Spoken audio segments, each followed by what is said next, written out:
Hello and welcome back to Dead Sleep True Crime for Bedtime. I'm Nancy Miller, the creator, writer, producer, and narrator of the show. And I'm so very happy to have you here and very sad to learn of the recent passing of David Lynch. I had a whole other episode in the works, but of course felt compelled to put that to the side and craft an episode in honor of the visionary director, whose taste, sensibility, collaborative spirit, and steadfast dedication to creative independence is the backbone of this podcast. Like the L1 through L5 of the lumbar spine of this podcast, it holds the whole thing up.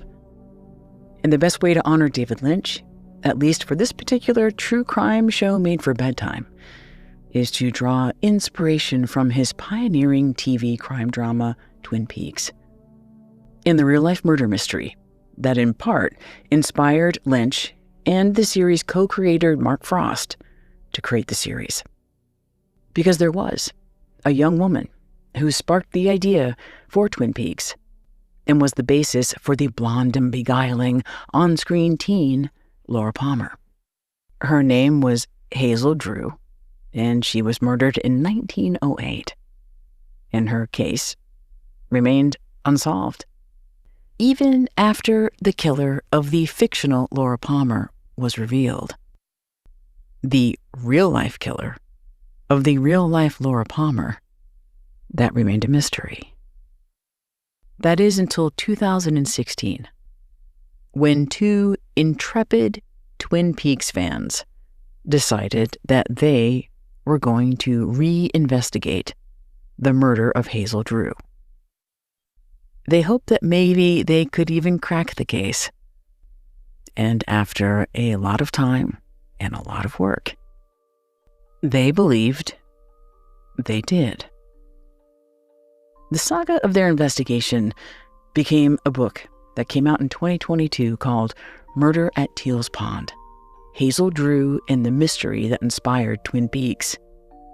And it was written and reported brilliantly by David Bushman and Mark T. Givens, who also hosts a podcast about Twin Peaks. I will link to their book, along with other key sources, in the show notes. And you can decide what you think really happened. This is my weird dead sleep version of true events. And there's no graphic violence, but we will be talking about bodies, murder, suicide, so just be aware before listening. And one last thing, because it's special and it's rare and it's something you can hear in tonight's episode. My creative partner on Dead Sleep, that's Greg Beaton, who does the sound mixing on the show. That's why the show sounds so good, along with some of the original pieces of music for Dead Sleep. He is a David Lynch devotee, especially in the appreciation of the pioneering use of sound and music in David Lynch's films. Early in David Lynch's career, he worked with a husband and wife sound design team named Alan Splett and Ann Krober. Alan was considered the world's greatest motion picture sound designer and taught David Lynch how to use sound to enhance a story and characters in his films. After Alan's death in 1994, Anne, his wife and collaborator, released a 3-CD collection from their sound library called Sounds of a Different Realm. So I'm so excited because we have some sounds from that library, the ones that inspired David Lynch and were used in his films, including Blue Velvet and Dune, as part of the sound enhancement of this episode. Greg also composed and recorded an original score inspired by Twin Peaks. And we're doing all of this in like a 24-hour production cycle. So, phew, it's a lot of fun. Thank you so much for the opportunity to make the show. Your support is what keeps Dead Sleep going. You can subscribe via Spotify, Apple Podcasts, and Patreon. By the way, on the flip side, if you've never heard of David Lynch, don't know Twin Peaks, never heard of Laura Palmer, that's fine. You can still enjoy this episode. It's for everyone. So with that, let's settle in for the night. Get cozy under those covers and fall into the dreamy world of David Lynch. And the real-life mystery that led to Laura Palmer. A murder mystery that started as a ghost story.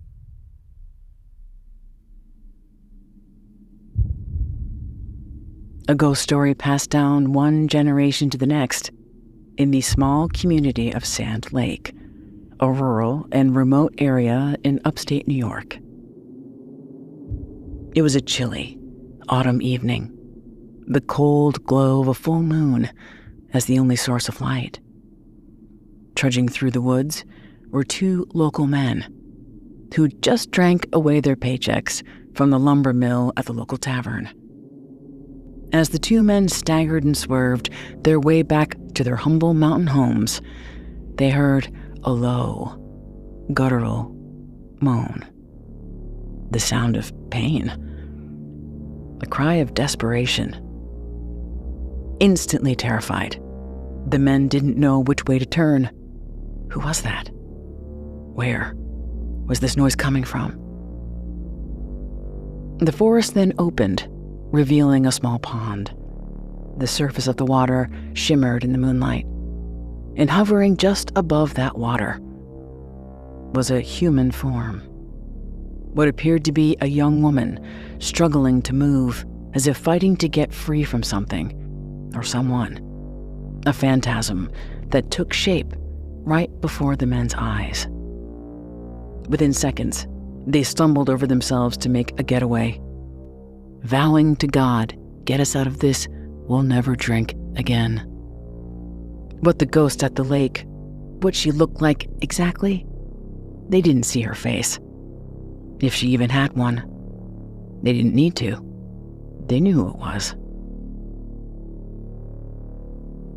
It was the ghost of Hazel Drew.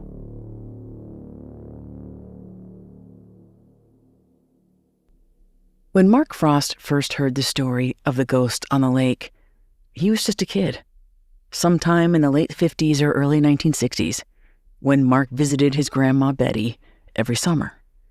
As a child, he feared the ghost, even after his grandma Betty told him it wasn't real, that it turned out to be a cow, one that wandered off from a nearby farm, an animal that got stuck in the mud near that pond, and those aching cries, that was the cow. As for what those men saw, that was probably the alcohol. As Mark grew older, the image of the ghost faded. In its place, he wondered about the real person. The one they all feared, this Hazel Drew. Who was she? And what actually happened to her? Mark knew the basics, that she'd been found in a local pond in the early 1900s. He knew it was murder, and he knew her case had never been solved. Hence the local folklore about her restless spirit haunting that pond. Over time, Mark fleshed out the ghost with some real human facts, just bits and pieces at first. That when this woman was alive, her physical appearance, especially her bright blue eyes and long blonde hair, drew many male admirers, and one likely killer. He didn't know who killed Hazel Drew. Nobody did. And they probably never would. And it was that notion of a young woman whose whole fate was controlled by the power of men, whose life was cut short because of one man. It bothered him, and it stuck with Mark. Decades later, sometime in the 1980s, Mark Frost, now a successful 30-something screenwriter, would meet up with filmmaker David Lynch over coffee, and actually some pie, in Los Angeles. And somewhere in the conversation, as they were batting around ideas for a possible network TV show, Mark brought up his vague memory of that young, murdered girl, the case that was never solved, the body that was found, the life that was forgotten. Her story, along with other real stories of women that these men both knew. They formulated a character that would be Laura Palmer. And as we know, Twin Peaks would go on to be a cultural phenomenon. It would take on a whole life of its own. And in the process, the actual person, Hazel, the ghost, the woman, the memory, once again faded into the mist. Then in 2016, that all changed when those two diehard Twin Peaks fans, that's David Bushman and Mark Givens, they decided that they were going to try and solve that case. Like a real-life, old-timey Twin Peaks. And their first step in understanding what happened with Hazel Drew was to travel back to upstate New York and travel back in time to the summer of 1908. One of the hottest summers that part of New York had ever had. A local teenager and his friends decided they weren't going to let this heat stop their long-standing tradition of camping in one of their favorite, most secluded spots, a wooded area with a little hidden pond known as Teal's Pond, named after Mr. Teal, who once owned the property. They set up camp on Friday, July 10th, and spent most of that night having a great time, sitting in front of a crackling fire, enjoying the food and drink, the stuff that they managed to catch and cook that day. It was that next morning, Saturday morning, around 9:30, when one of the boys first spotted something dark floating in that nearby pond. The boy assumed it was a patch of old fabric or some trash and didn't give it much thought. A few hours later, however, when he passed by again, he noticed something about the shape and its movement in the water. And he saw some other details and realized it wasn't something. It was someone. A body. A woman. A young woman. Face down and floating on that pond. And suddenly, the teenage boy, who thought himself a man, became a child. And he screamed as loud as he could. It was a curious thing. When she was alive, everyone noticed Hazel Drew. When she was dead, she'd somehow become invisible. For days, she was there, waiting to be noticed, to be discovered, to be saved.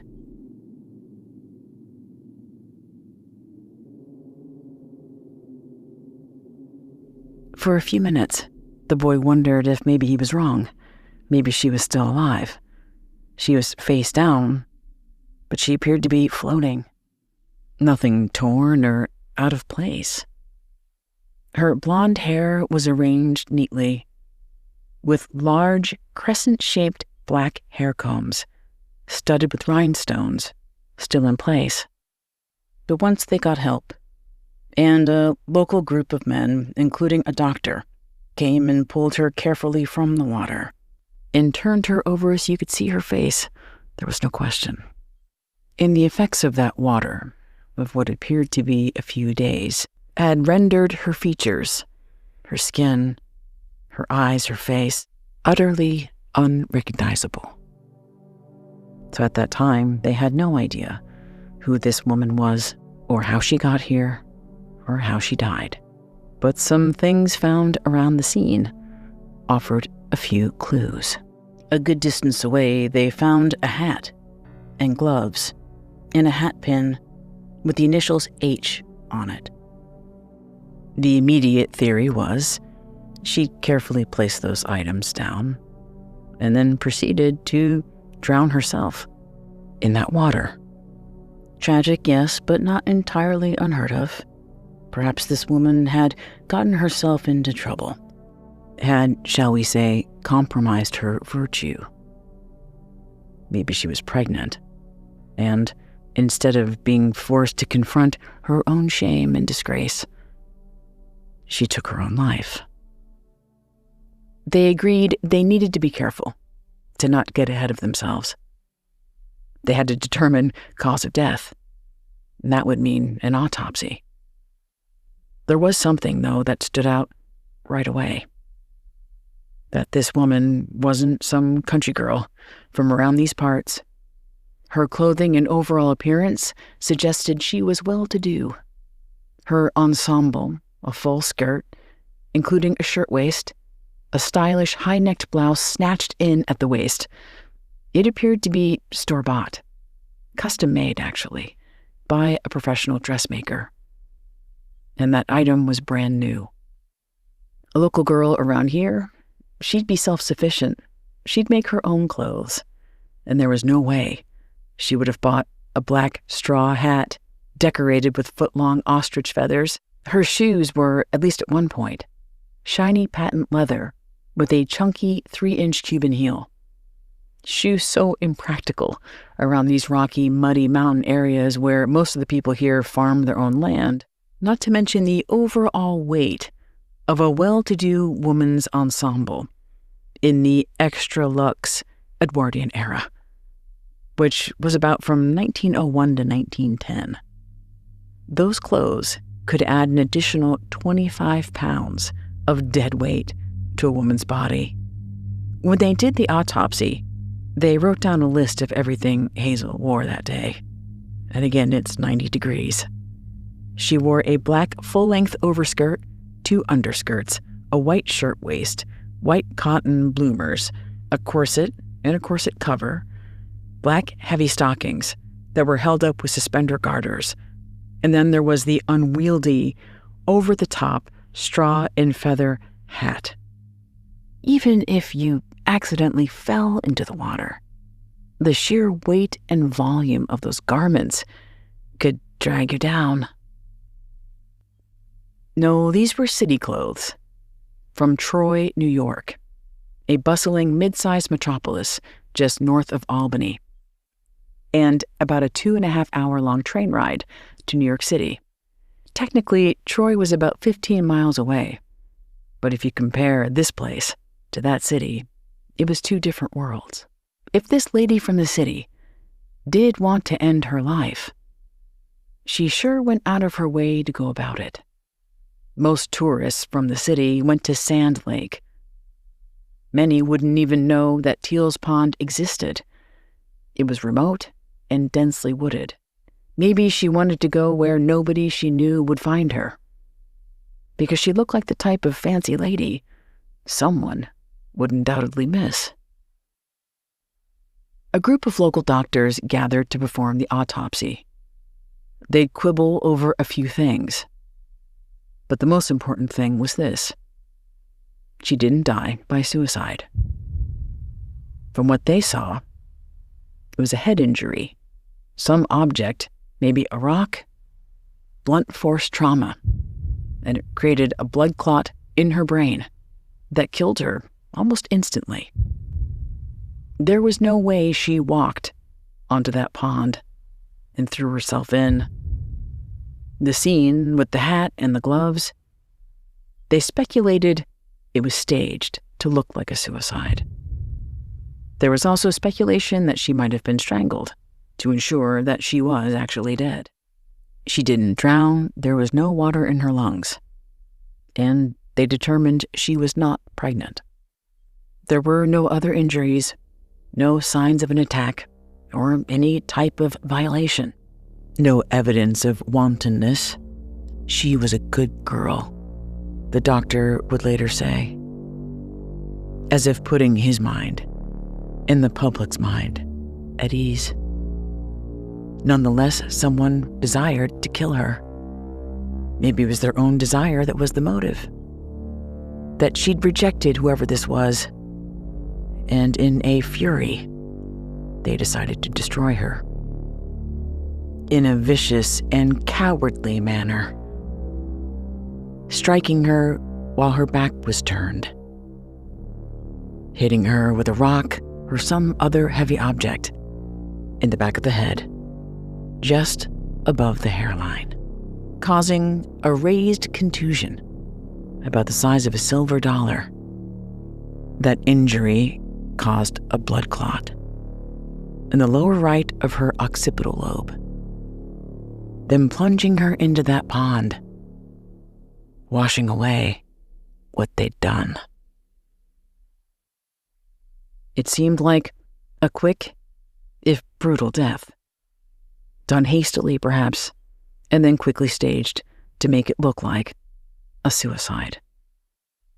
So who would have done this, and why? Those were good questions. But the most urgent mystery was who this woman was. And the answer to that will be the first of many surprises. It was an unseasonably warm Sunday morning, July 12th, 1908. And somewhere inside a modest 2-story funeral parlor lay the body of a woman, their Jane Doe, who'd been found the day before at a secluded pond, all alone. The apparent victim of a homicide committed by a very clumsy, very angry person, presumably a man. This small-town funeral parlor doubled as the town morgue. This was the dawn of forensic pathology. Things like fingerprint analysis existed. However, the notion of forensic science wasn't widespread, especially not in a town like this. The autopsy was done in the basement of the funeral home, where it was cool. They'd argued over whether it was possible she died by suicide, whether she was potentially strangled, but ultimately they reached the conclusion, based on the location of that fatal injury, the back of her head, just above her hairline, that she'd died instantly. This feeling of certainty would be fleeting, because after this, nothing would be what it seemed. Starting with the identity of their victim. By their estimation, she was killed on or around July 6th or 7th, just after the July 4th holiday weekend. And yet here they were, Sunday, July 12th. And it appeared no one was looking for her. Not in the town of Sand Lake or in the big city of Troy. There was a growing women's rights movement, and women worked away from home. They even traveled by themselves, but they rarely lived alone. And young women were often in the company of female chaperones. Hadn't anyone noticed she'd not been home several nights in a row? There didn't appear to be any inquiries, no police reports, not out here in the country or in the city of Troy. So authorities dropped an item in the Sunday edition of the newspaper. The gist of it was, they explained what happened. A woman had been found dead in the pond, and she was, at present, a Jane Doe. Did they know who she was? They had to act fast. The funeral home director was clear.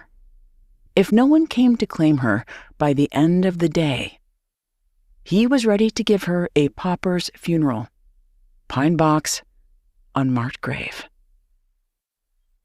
By that Sunday morning, word was out about the shocking murder, and throughout the day, more than a few morbidly curious people came by to get a gander at the girl's remains. They might have regretted it. It wasn't the kind of thing you could unsee. But the woman who worked at the funeral parlor was more than happy to give folks a look. This included a married couple in their 20s who didn't give their names, but after the man looked at the remains, he said he believed it was his sister. And this couple now planned to go to the district attorney's office, where the victim's clothing was being held as evidence. Finally, that evening, at around 8 o'clock, a rough-looking old man came in. He was around 50, but years of hard living and hard drinking made him look closer to 80. He introduced himself as John Drew, and he said he heard about the incident at Teal's Pond, and he had a bad feeling that the victim was his daughter, Hazel Irene Drew. Of course, he was right. The body was 20-year-old Hazel Drew. And when the DA handling the case, his name was Jarvis O'Brien. When Jarvis heard they now had a name, and they were finally in touch with the victim's family, he was thrilled. They could fill in all the missing gaps, why she was at the pond that day, and who she might have been with. And they could likely have this murder solved by the end of the week. Jarvis was the district attorney, but he worked closely alongside detectives and essentially led the investigation, doing witness interviews, interrogating persons of interest.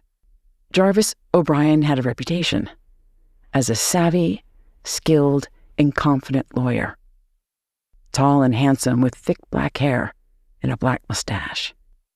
This kind of murder case, when he cracked it, it could make his career. But his confidence wilted a little when he met Hazel's father, John, and her mother, Julia, in person.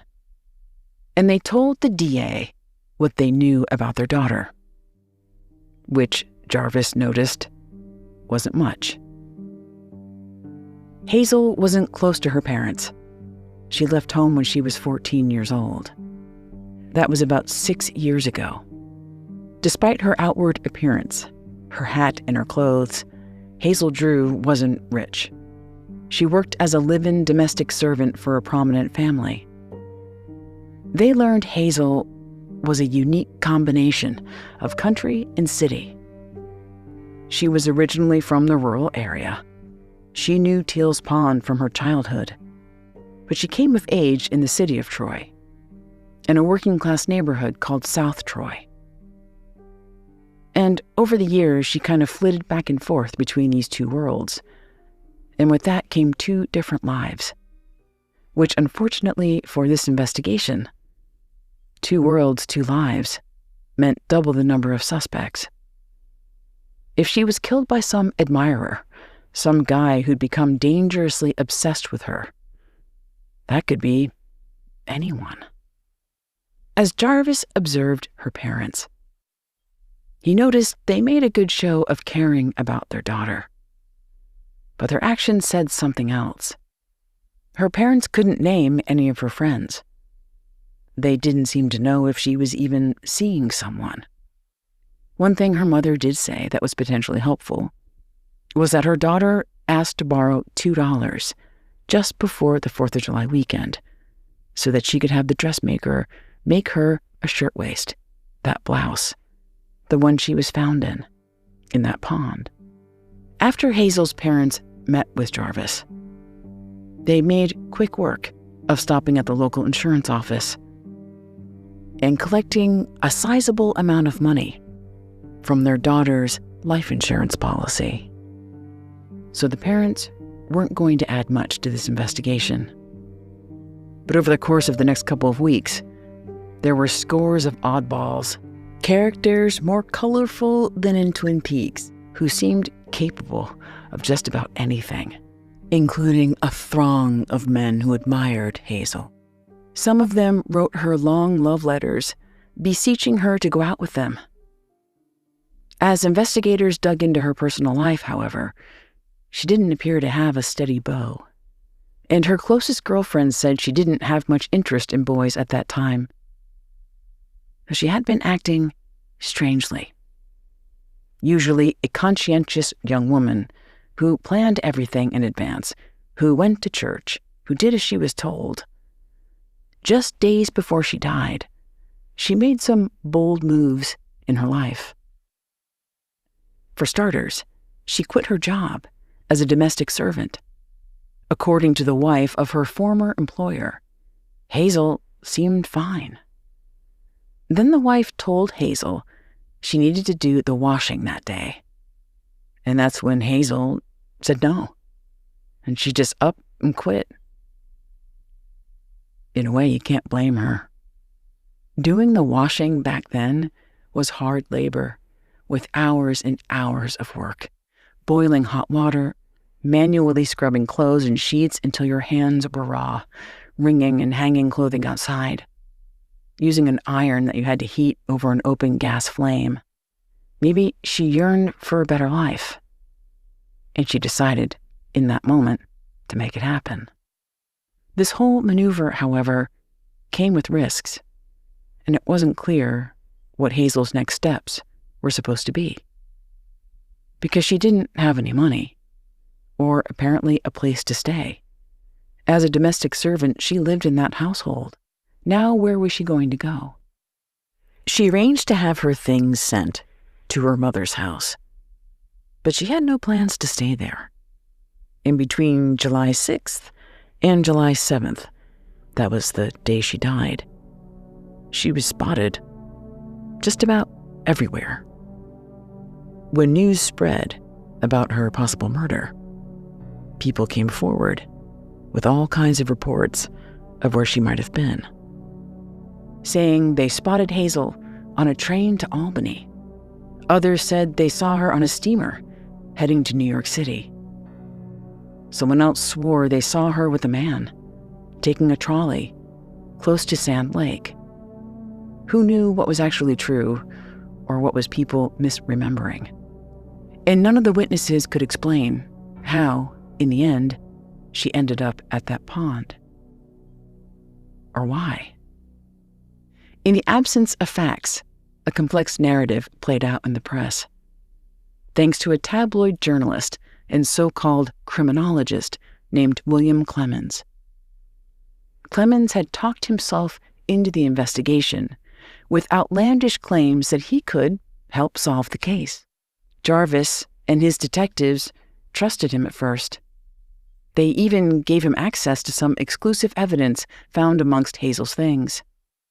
Material that this William Clemens sensationalized to make himself appear more central to the case, ginning up salacious stories about Hazel's secret life, her love affairs, a hidden pregnancy, suggesting her indiscretions, and her secrecy around those indiscretions made her responsible for her own death. The case gained national attention, and people were obsessed with Hazel. Her beauty, her mystique, her murder.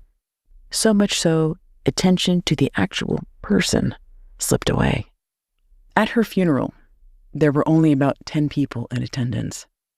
Over at Teal's Pond, the once secluded place was now teeming with tourists, many of them trudging through the mud, plucking stalks and plants from the pond to have as souvenirs. Over the course of about 10 days, authorities interviewed a bunch of people, and you can read more about that in the actual book. For the simplicity of this podcast, I'm going to whittle down the suspect list, and there were essentially 2 types of suspects from Hazel's 2 different lives. There were the country suspects and the city suspects.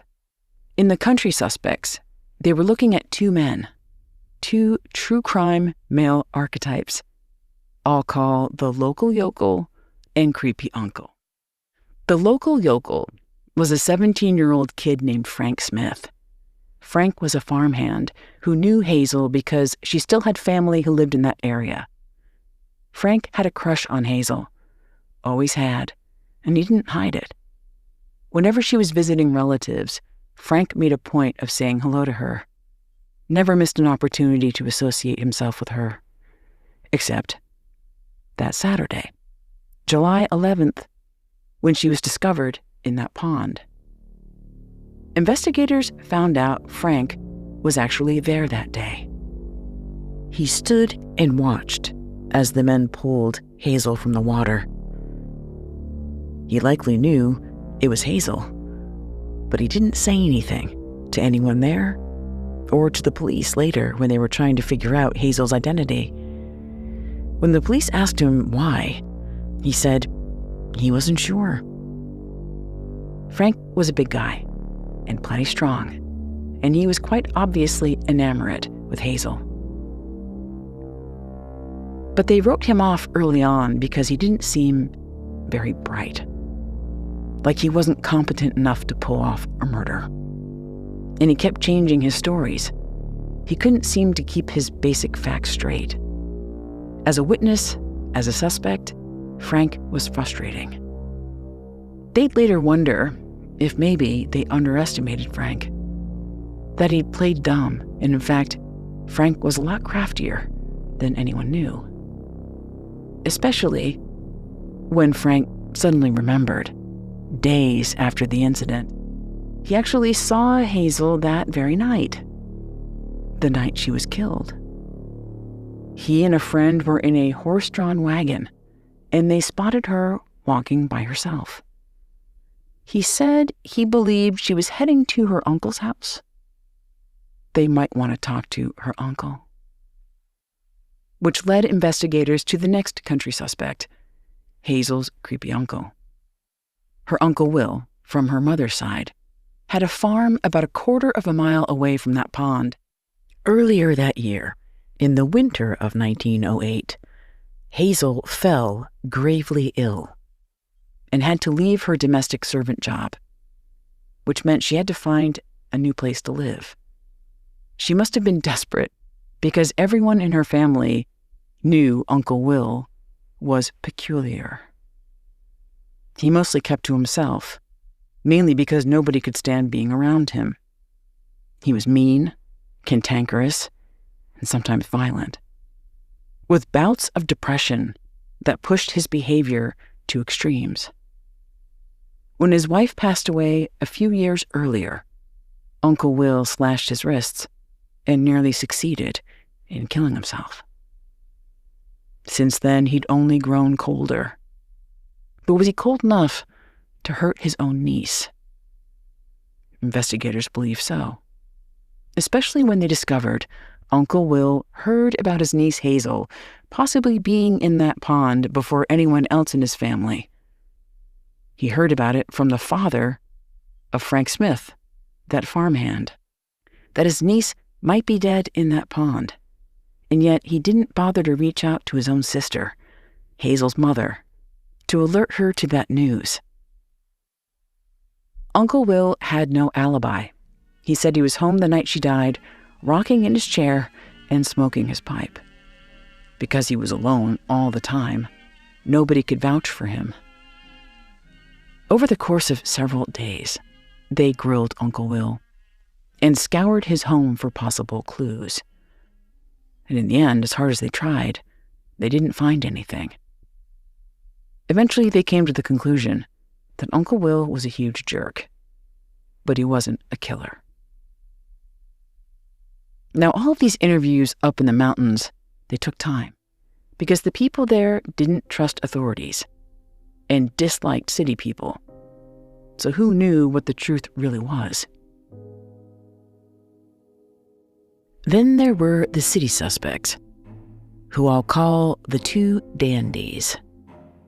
Early on in the investigation, a married couple who lived in the mountains told detectives that at around 8 p.m. that night, July 7th, they were bumping along in their horse and buggy when they saw another horse-drawn carriage, parked to the side, nearish to Teal's Pond.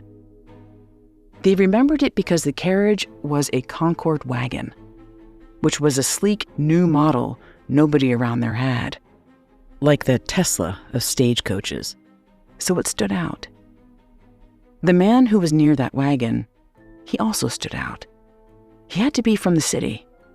His sandy-colored hair and mustache were perfectly groomed. He wore a high collar, a bow tie, and not far from him, the couple saw someone else. Another man, closer to the pond, wading ankle-deep, his pants rolled up past his ankles. What were they doing there? As the timeline of Hazel's final hours were being put together, they were able to figure out that Hazel was likely killed near that pond sometime between 7:05 and 7:30. If the men were there at 8 o'clock, images swirled of these two men using this secluded area to get rid of Hazel's body. And maybe this couple caught them in the act. The investigators did manage to track down that Concord wagon, and they found out it was rented, and the company that rented it out was based in Troy, New York. And the person who rented it that night, his name was William Cushing. When they interviewed Cushing, he said he rented it out for the night to take a lady on a date. The name of that woman, it was never released to the public. But in his version of events, he took a woman out for a 2-hour ride from Troy to the Sand Lake area, then drove back. The details about the date were murky. Like, if it were a date, why did those witnesses only see 2 men and not a woman? Why was that other guy even there? For those questions, they'd never be answered. Because the city suspects, that's Cushing and his friend, were off the suspect list almost immediately. Later that month, in July, there was a formal inquest. Now, this wasn't a trial, because they didn't even have a main suspect yet. But the hope was, by having people take the stand, some new information might be revealed, or maybe some witness will crack, or a potential suspect will break. Now, the country suspects, that's creepy Uncle Will and local yokel Frank, they were required to attend that inquest and take the stand and tell their story. But by the time the inquest happened, the city suspects, the dandies, were nowhere to be found. They did not have to testify or make any statements at that inquest. And those 2 men, that's William Cushing and his friend, largely faded from this whole investigation. And that inquest, because it didn't turn up any new information and ultimately didn't yield any prominent suspects, the whole murder case, this investigation into who killed Hazel Drew, it stalled. And eventually, it was abandoned.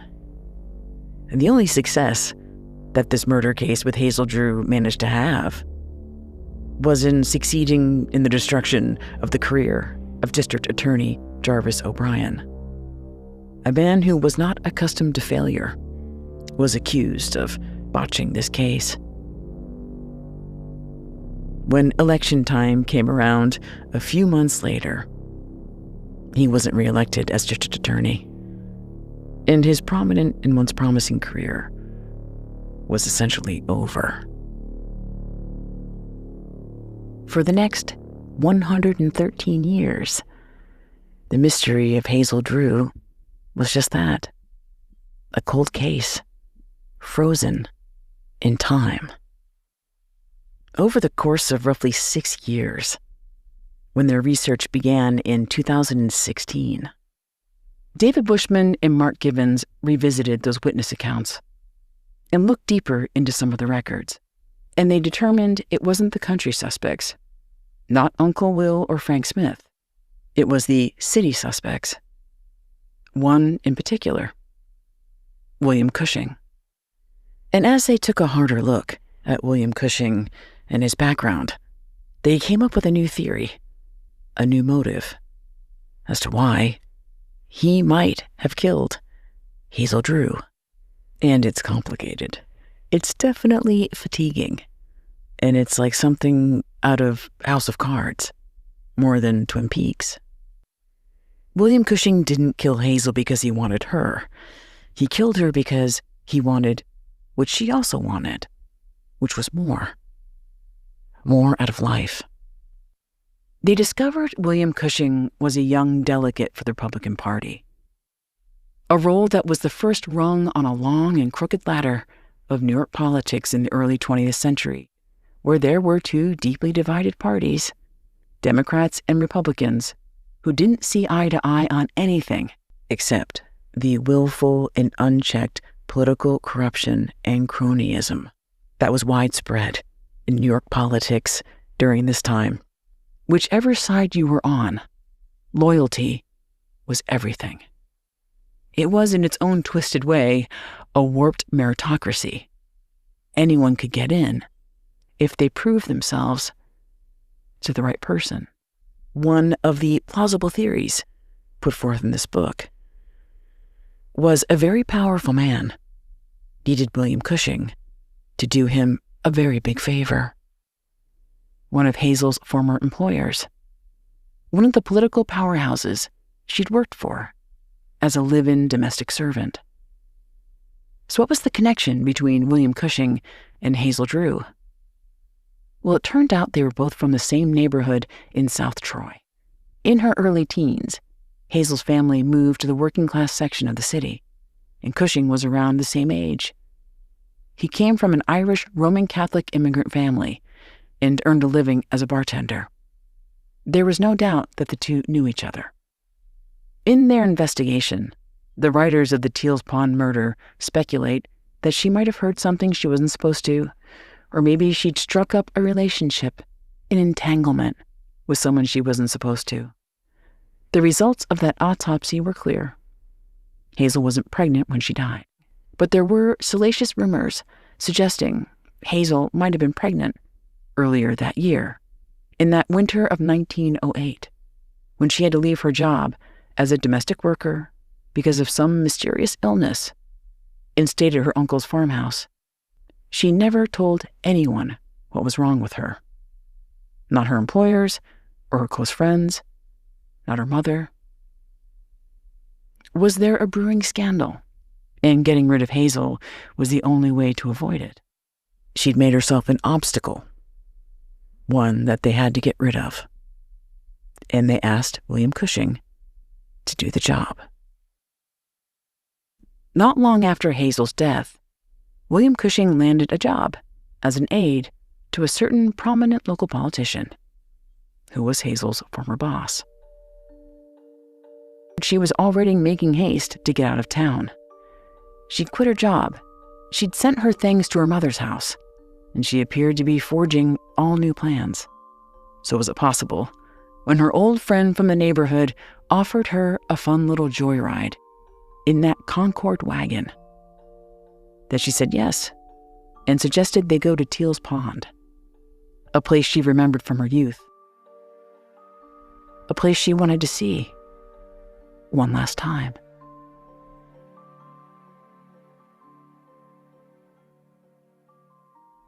Is this theory elaborate? Yes. Can they say for sure that they've solved the case? No. But they did more for Hazel Drew 100 years later than anyone did at that time. And the result, at the very least, is an attempt to offer answers, which is a form of justice, even if what really happened to Hazel Drew will always remain a mystery. And her mystery went on to inspire one of our most creative enigmas in popular culture, David Lynch. And David Lynch always said that he loved the mystery more than the answer. And the biggest mystery of all was life. And he said the best time to think about the big mystery of life is that precious, quiet time just before we fall asleep.